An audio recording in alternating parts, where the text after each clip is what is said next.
Hey there, my name's Andy Morgan from UKirk at UT Knoxville, and we're starting this month's sermon series called Hard Stuff, where we look at aspects of our faith journey that are challenging, that are really hard to wrap our heads around, but we believe that they're conversations that need to be had. So this first week we're looking at the role of prophets. It was just Martin Luther King Jr. Day on Monday, and it really evokes, it should evoke for us a conversation about the role of prophet in our world, and particularly within our faith tradition.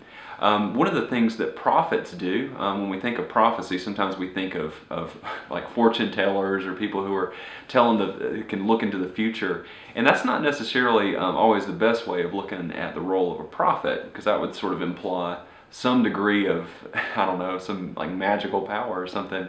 I believe all of us have the capacity to do the work of a prophet. What a prophet does is a prophet looks at our world objectively and looks at it in light of what God promises, the world that God promises to be creating through us with the aid of the Holy Spirit.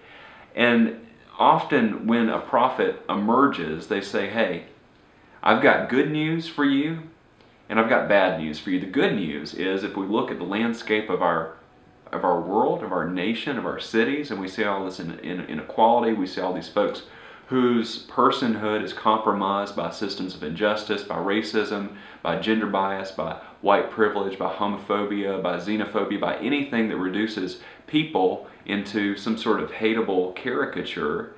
If you are living in that situation, I have good news for you. That's not the world that God promises. God promises a world in which people coexist. One of the passages that we're really focusing on in our time together at UWorship comes from Isaiah 11, and it talks about this world that God promises. It's often called the peaceable kingdom, and it's a world in which lions and lambs lay down together as kind of an image of predator and prey, people and animals and things and entities that are at odds with one another can coexist. And if a lion and a lamb can coexist, certainly somebody who is a Republican and a Democrat, they can coexist. Or certainly somebody who is straight and gay can coexist as people, or certainly somebody who is black and white can coexist, or somebody from different socioeconomic classes. So that's the good news. The good news is that the world that's coming is not a world in which all this injustice can exist. Now the bad news is, and this is where the role of prophet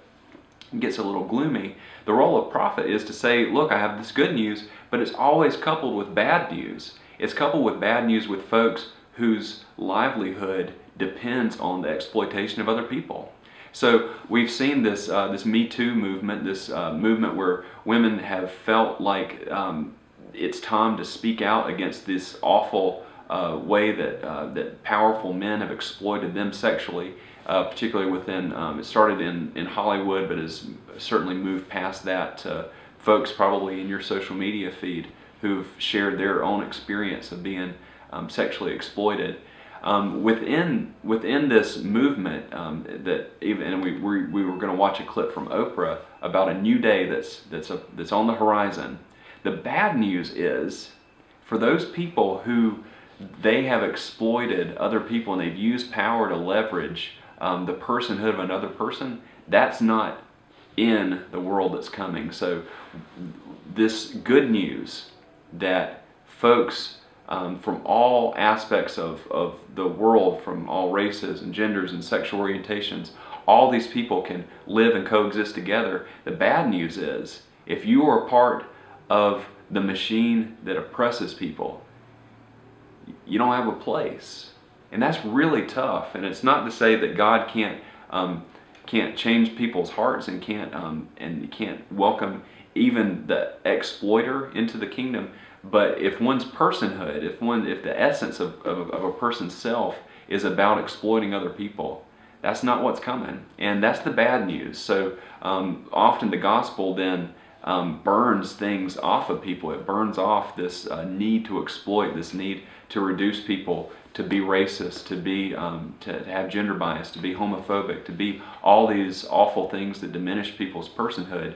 And that's the bad news, because it can hurt. It can hurt people who have exploited other people, because they realize that those behaviors, those ideologies are not part of God's kingdom. That's the role of a prophet, is always coupled with good news and bad news.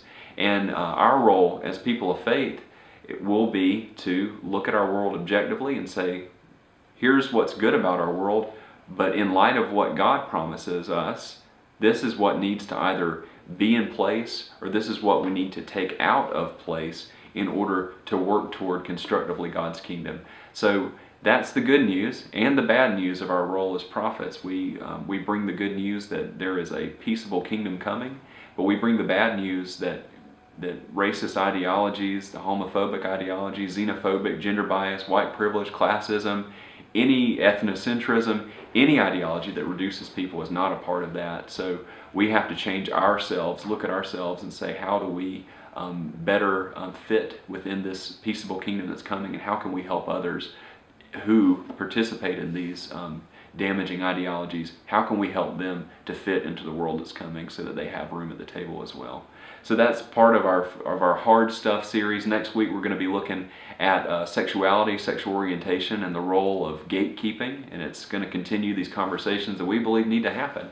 So I'll see you next week on the Sermon Bite.